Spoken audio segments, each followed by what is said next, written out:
Maharashtra CM, జార్ఖండ్లోనేమో డైరెక్ట్గా వాళ్ళే గెలిచిరు, హేమంత్ సోరెన్కి సంబంధించినటువంటి గెలిచిరు. కూటమిలో హేమంత్ సోరెనే ముఖ్యమంత్రి అనేటువంటిది చాలా స్పష్టంగా ఉన్నది. కాంగ్రెస్కు ముఖ్యమంత్రి అవకాశం లేదు. అక్కడ కాంగ్రెస్ రెండో భాగస్వామి, వాళ్ళు కూడా ఇచ్చినటువంటి మంత్రులను తీసుకుంటే తీసుకోవాలి, లేకపోతే లేదు. కాంగ్రెస్ పరిస్థితి అంతే. ఆర్జేడీ కూడా 4 గెలిచింది, సిపిఐఎంఎల్ ఒక 2 గెలిచింది. స్పష్టంగా హేమంత్ సోరెన్ మరొకసారి ముఖ్యమంత్రి కావడం ఖాయంగా ఉంది. 28 తారీఖు ప్రమాణ స్వీకారం ఉంది. మహారాష్ట్రలో ముఖ్యమంత్రి ఎవరు?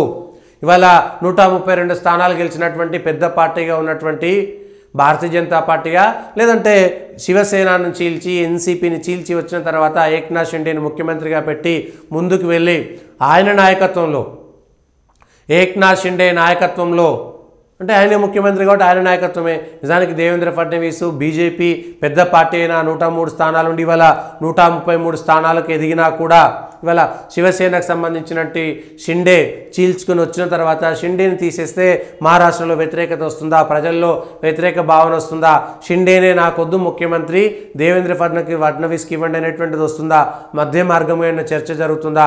లేదు.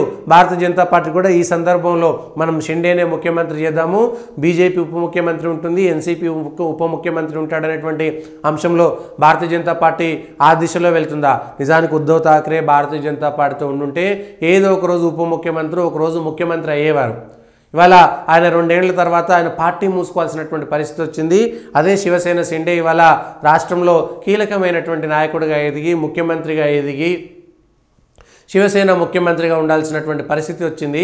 ఇవాళ దేవేంద్ర ఫడ్నవీస్ ముఖ్యమంత్రి అవుతాడా, షిండే ముఖ్యమంత్రి అవుతాడా అనేది బీజేపీ జాతీయ నాయకత్వం ఏ విధంగా ఆలోచిస్తుంది అనేటువంటిది కూడా చూడాలి.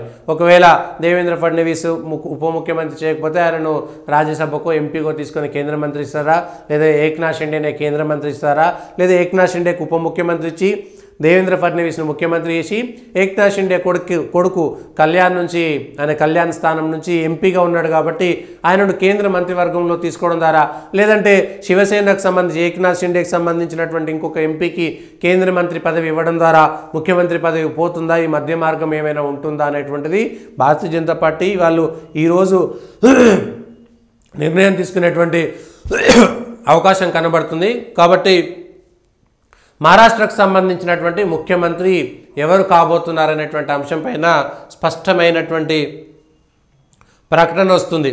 ఇవాళ అందరూ కలిసి అసలు ఒక ఉప్పెనలాగా వచ్చినటువంటి ఫలితాల ద్వారా మహారాష్ట్ర రాజకీయాలు ఒక దిక్కు మలుపు తిరిగినాయి. 2 కుటుంబాలు రాజకీయాల నుంచి, శరద్ పవారు, ఉద్ధవ్ ఠాక్రే కుటుంబాలు పూర్తిగా వైదొలగాల్సినటువంటి పరిస్థితి. మరి ఏం చేస్తారు అనేటువంటి అంశం పైన క్లారిటీ రావాల్సినటువంటి